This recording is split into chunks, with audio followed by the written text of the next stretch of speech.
Hi, I'm Joy Sisisky, Chief Philanthropy Officer at the Jewish Community Federation and Endowment Fund. And I have the great honor today to introduce our special guest. Friends, this is Mayor London Breed, the mayor of the city and county of San Francisco. Welcome, Mayor, and thank you for joining us today.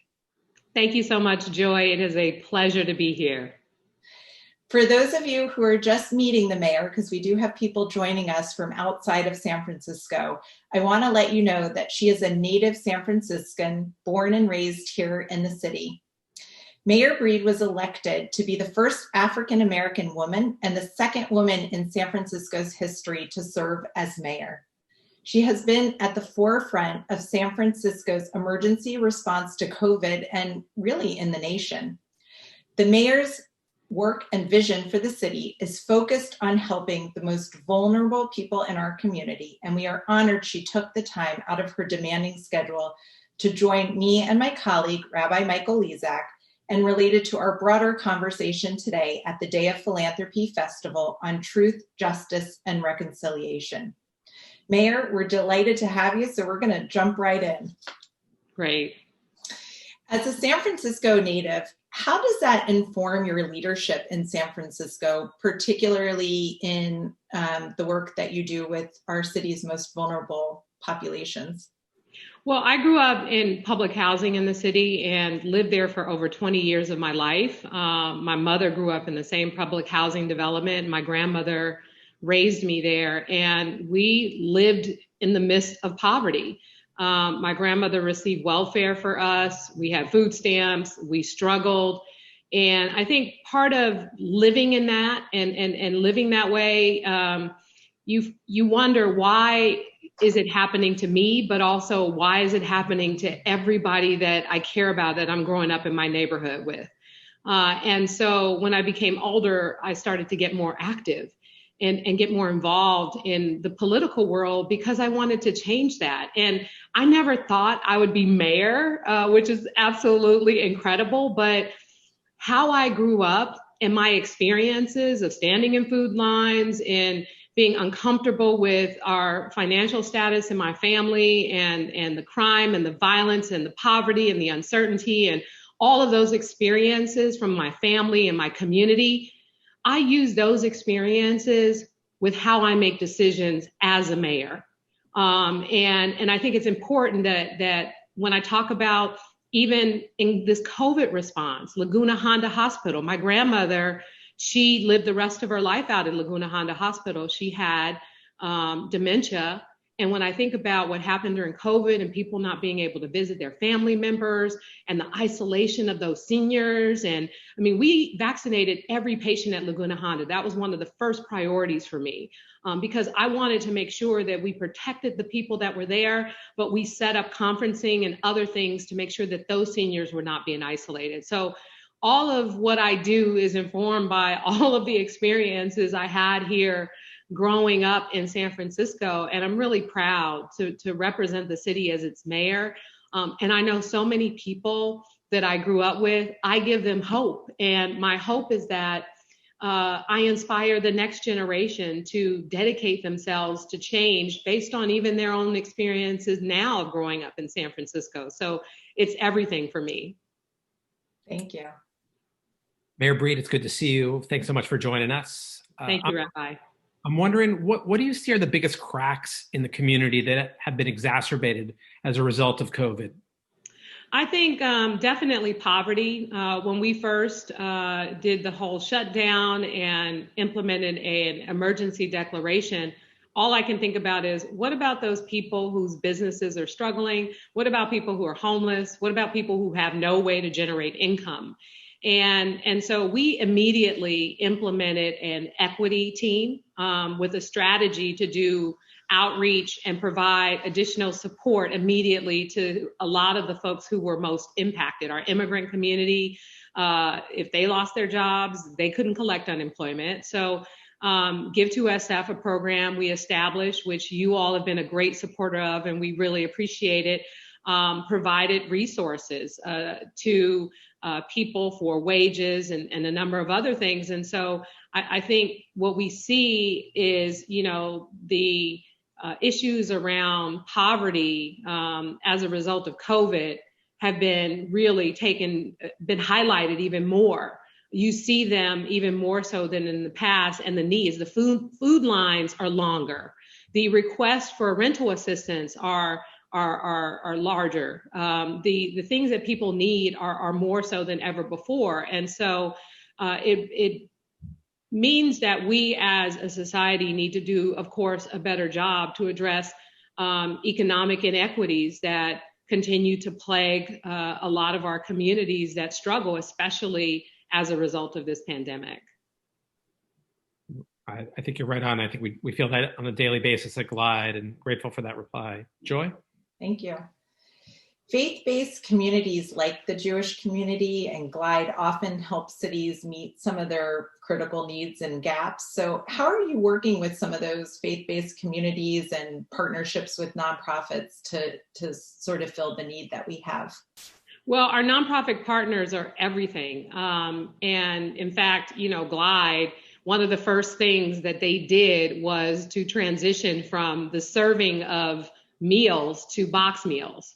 And providing food, which they do regardless of COVID, but adjusting to what's been happening as a result of COVID has been just incredible. But our community partners have set up, food distribution sites where there were none, where that wasn't necessarily their focus, like the Carnival Committee. They were charged with coordinating Carnival every year, and now they focused on food distribution instead of the festival. And so a lot of organizations have shifted their roles in the community to provide resources and to be that ambassador to help get people to even trust our testing. Because there were a lot of people who were uncomfortable. I don't want to be tested. I don't know what's going on. It's like, well, wait a minute. We'll set it up in the neighborhood. We'll work with you. We want people to trust the process. You won't get questioned because of your immigration status. And so our community partners have been invaluable. They are really the reason why we've been able to set up testing sites from scratch. We've been able to do food distributions and provide resources to the community. It's been really incredible. And I'm so grateful that San Francisco has really been a model on how to handle things. And to be clear, things are not perfect. We still had to iron out a lot of kinks along the way. None of us thought we'd be in the midst of a global pandemic. But at the end of the day, the people of this city have been incredible. They have stepped up, whether they could give money, whether they could set up some organization, whether they could set up free coffee out of their garage just because. I mean, the things that people in the city have done to support and uplift one another, it's been one of the most incredible things I've seen. Absolutely. Absolutely. I'm wondering, how do you think about creating deep, lasting social change to positively impact these root problems of these issues? Well, that's a little bit more, of course, complex and really a challenging issue. I think that what you saw in 2020, in addition to the challenges with COVID, you saw this racial uprising. Like people were, finally, as outraged as African Americans have always been over the issues that have sadly impacted a large African American community throughout this country. And with the murder of George Floyd, it was like people's eyes were, finally open to something that I think people didn't necessarily look at it in that way before. And it forced us all to watch and to have the hard conversations, even with our children, even with kids, to say, Mommy, why did that happen? And to have to explain to young kids that it's not supposed to happen. It's not supposed to happen. And I think that the reason why, what we're going to have to be able to do moving forward is to make sure that we're creating a new generation of young people who are compassionate people, who care about serving the community, who know that what happens to my brother or my sister, and not just my family member, it impacts all of us. When George Floyd's family suffered over the loss of his life, we all hurt as a community. we all can feel that pain. And so we are all more connected than we know. And I think rooting out, the hatred and the divisiveness and all of those things, is something that is an ongoing effort, and it's something we can never give up on. Part of it is the initiatives we put forward, the programs we support, the things that we do in our everyday lives, how we treat one another, how we set an example, how we become actively engaged.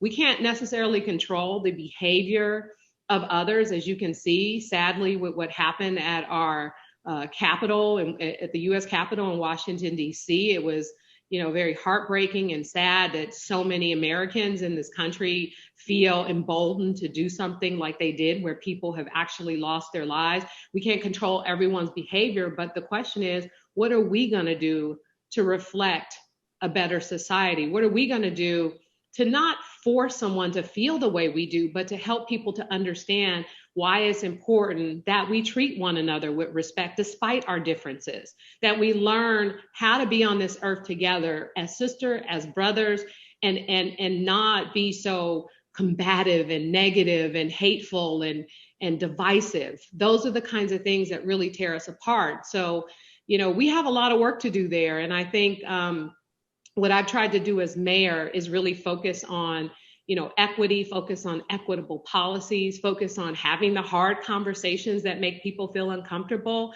And that's how you get to a better place. You got to let people express themselves, but be willing to be open-minded about a possible change that's going to make things better for all of us. Because if we continue down this path, as you can see, again, something that happened at the Capitol, nothing we ever thought would happen in our lifetimes. I mean, this is 2021, and something like that could actually happen. It's almost unbelievable. Thank you for that. I think what's so wonderful about what you said, and where we share a lot of similar work, is in being driven by our values. And some of the Jewish values that guide our work here at the Federation are around, and I don't want to speak for Michael, but I know that they're guiding principles in Judaism around kihila, which in English means community, tzedek, which is justice, and tikkun olam, which is healing the world. And what is our responsibility to do that, and in all ways? And I think it's a good time for me also to share just a little bit about our work, and then ask you a question about it. And you touched on it in an earlier response. The Jewish Federation and Endowment Fund has been open. Not all of our employees are going to work, but it is an essential business because we are providing really critical grants and direct assistance to some of the people who need it most during the COVID crisis. A lot of our work has focused on providing loans, no interest loans, through our partner at Hebrew Free Loan, scholarships, direct food assistance, help with job loss. And this past year, the Federation and our donor advisors have given away close to $200 million to thousands of nonprofits, most of which are in the Bay Area. So a lot of people today who are on this call have been exceptionally generous, and they continue to be. Our year-over-year grant making increase this year. I think people really want to help, and they want to help not just during the COVID crisis, but they want to be responsive to the social issues in our community and our nation. So, you touched on a few of these, and I love some of the ideas that you suggested people are doing, but what more can we do to support, the most vulnerable in our community here in the Bay Area, people of color, other marginalized people that are suffering disproportionately? And, where are the areas that you think that we can make a difference collectively and individually? Well, first of all, thank you for your contributions. I know that is not just money that came to San Francisco, but to the entire Bay Area. And what a difference. The money that you raise, that you contribute, what a difference it makes. And I'll just, give you a quick example. Give to SF, the program that we established to provide resources quickly to the public. That's a program that you supported, where we were able to pay people's rent, pay people's wages who were hesitant about getting tested for COVID, but if they tested positive, we could pay their wages while they had to quarantine and cover the hotel expenses. provide no interest loans and grants to small businesses that could not open, hair salons, nail salons, people who are in disadvantaged communities that had no other resources in order to make ends meet. And so the money is always, of course, very helpful and very critical to investing in a lot of the need that's out there. And when we talk about investments, I think, just looking at what's happening in San Francisco and the challenges that exist around poverty. And one of the things that we are looking at is how do we make sure that money is not the barrier to success? And so I use that as an example because I think about my own life, right? And I grew up in poverty and I'm mayor. How did that happen, right? And on the other end, I have a brother who grew up in the same house with my grandmother who raised him, and he's incarcerated. What's the difference here? And, there were not a lot of opportunities, but there were some. And I was fortunate enough to get a paid internship when I was a teenager, which is why I started this program called Opportunities for All, so that every teenager in San Francisco who wants a paid internship can get one, because I never want money to be an obstacle. My brother, on the other hand, did a lot of illegal things growing up that landed him in and out of juvenile hall.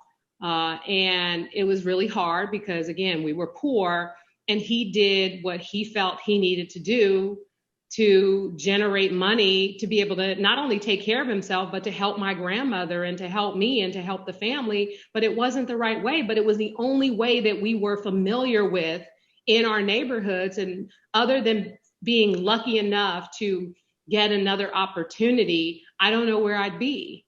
And so I think part of, our responsibility is to make sure that we make it difficult for people to choose the wrong path. We invest in opportunities that can work to help change someone's life.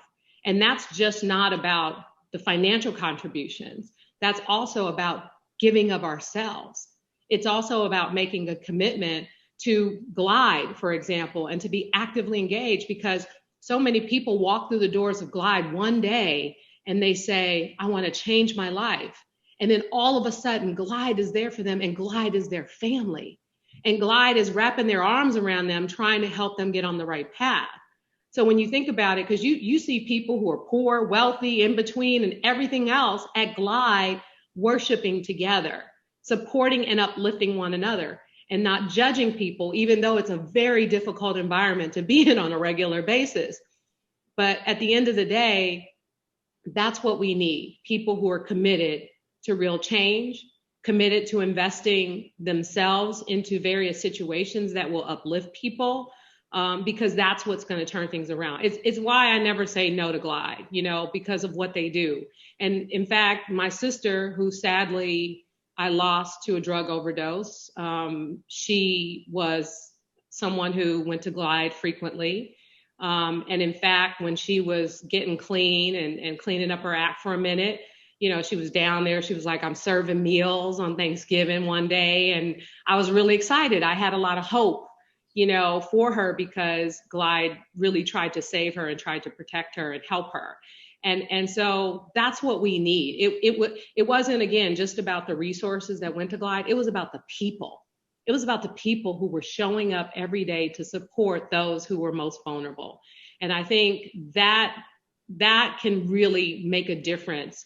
And how we're going to be able to move forward is we all have to be a part of giving of ourselves to the greater cause. Not that we can do everything, not that we can be a part of everything, but choosing something that we are committed to and following through and supporting and uplifting someone else. Thank you.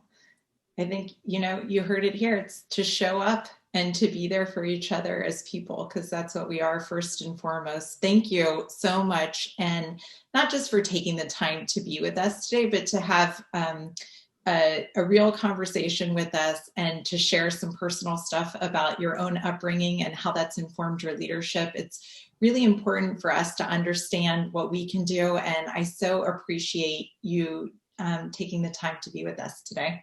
Thank you. Thank you, Joy, so much. Thank you, Rabbi Lizek. I appreciate you both. You're welcome. Okay, if I close with a blessing here for you. Oh, Mary? yes. Thank you. This is the blessing I offer to my daughters on Friday nights when we light our Shabbat candles. And I offer it to you on behalf of everyone on this call and the Jewish community who is supporting you and trying to bring as much light and compassion to our city as possible. I'll give you the Hebrew, then I'll translate. Yevarchech Adonai v'yishmerech. May God bless you and guard you as you walk on your way. Ya'er Adonai panav alayich v'chunech. May God's light shine onto your face and on your path and everywhere you go. Yisa Adonai panav alayich v'yasem lach shalom. In every room you walk into, may you lift up your face and may the Holy One's face meet you. And may you know a great sense of shalom, a great sense of peace and wholeness that surrounds you, not for you to keep, but actually for you to bring to every room that you walk into. We're so blessed to be in this partnership with you and wish for you great strength and clarity in the coming weeks and months. Thank you. Amen. Amen. Thank you. Absolutely. Stay safe. I need that. We got you. We got you. Thank you so much. Stay safe. Thank you. Stay healthy. Thank you. Bye-bye, Take Mary. care.